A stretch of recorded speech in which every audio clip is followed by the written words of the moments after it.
కొత్త పండక్కి కొత్త ముష్టోడండి. అంటే ఈ మాట అంటుంటే చాలా బాధ అనిపించొచ్చు చాలా మందికి.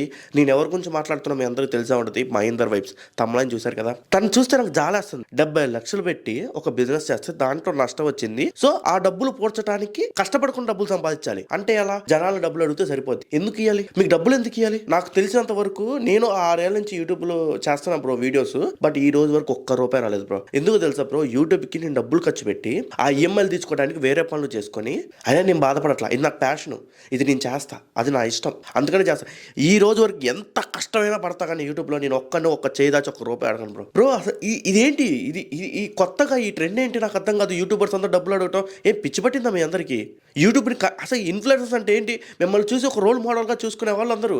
రేపు వచ్చే వాళ్ళకి మీరు అవకాశం ఇచ్చినట్టే. ప్రతి ఒక్కడు బిజినెస్ పెట్టా అంటూ లేకపోతే డబ్బులు పోగొట్టుకున్నా అంటూ అదంటూ ఇదంటూ యూట్యూబ్‌లో వసూలు చేసుకోవటం. ఫాలోవర్స్ ఎందుకు అవుతున్నారు? మీరు మంచి కంటెంట్ ఇస్తున్నారని అవుతున్నారు. నీకు రివ్యూస్‌లో ఎన్ని వ్యూస్ వస్తున్నాయి? ఆ డబ్బులు ఏం చేస్తున్నావు? సరే, సరే ఆ డబ్బులతోని నువ్వు 60,00,000 సంపాదించావంటే మామూలు విషయమా? 60,00,000, 70,00,000 పెట్టి పెట్టావంటే నీ సొంత డబ్బులు కనీసం 70% ఉంటాయి కదా! మరి ఆ డబ్బులతో నువ్వు కేఫ్ ఓపెన్ చేసావు. అది నీ దోల. అది నీకు ఇష్టం. బిజినెస్ చేయాలని నీకు ఇష్టం. అది హిట్ అవుతే జనాలకి ఇస్తావా డబ్బులు? ఇవ్వవు కదా! మరి ఫ్లాప్ అయితే ఎందుకని జనాలను అడుగుతున్నావు? నీకు అప్పయింది అనుకో. నువ్వు ఈ క్షణం బాధపడమాకు బ్రో. ఆ బాధ లోపల ఉంచుకొని కష్టపడు. వీడియోస్ చెయి. ప్రతిరోజు ఒక సినిమా గురించి వీడియో చేయి. చేస్తే నీకు రోజుకొచ్చేసి ఒక్కొక్క వీడియోకి 20,000, 30,000 వ్యూస్ వస్తున్నాయి కదా నీకున్న సబ్స్క్రైబర్స్‌కి. అలా కంటిన్యూ చేయి. ఈఎంఐలు కట్టుకుంటా ఉండు. ఒక 5 ఏళ్లకో, 10 ఏళ్లకో నీకు ఈఎంఐలు అయిపోతాయి. మళ్ళీ అంటే ఇది ఎలా ఉంటదంటే బ్రో అడుక్కోవటం మానేయండి బ్రో. నువ్వు అంటే బ్రో చాలా మందికి డబ్బులు పోతాయి బ్రో. అలా అని చెప్పి జనాల దగ్గర డబ్బులు తీసుకోరు కదా! ఇలా నువ్వు అడుగుతుంటే నాకు ఎంత బాధ అనిపిస్తుందో తెలుసా?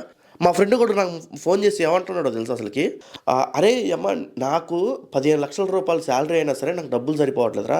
వాడు అన్ని లక్షలు పెట్టి వైజాగ్‌లో అంత పెద్ద ఏరియాలో అతను అంత కాస్ట్ పెట్టి పెట్టాడంటే యూట్యూబ్‌లో ఎంతొచ్చుండాలిరా" అంటున్నాడు. మా ఫ్రెండ్‌కి కూడా దాదాపు బాగానే అప్పులయినాయి బ్రో.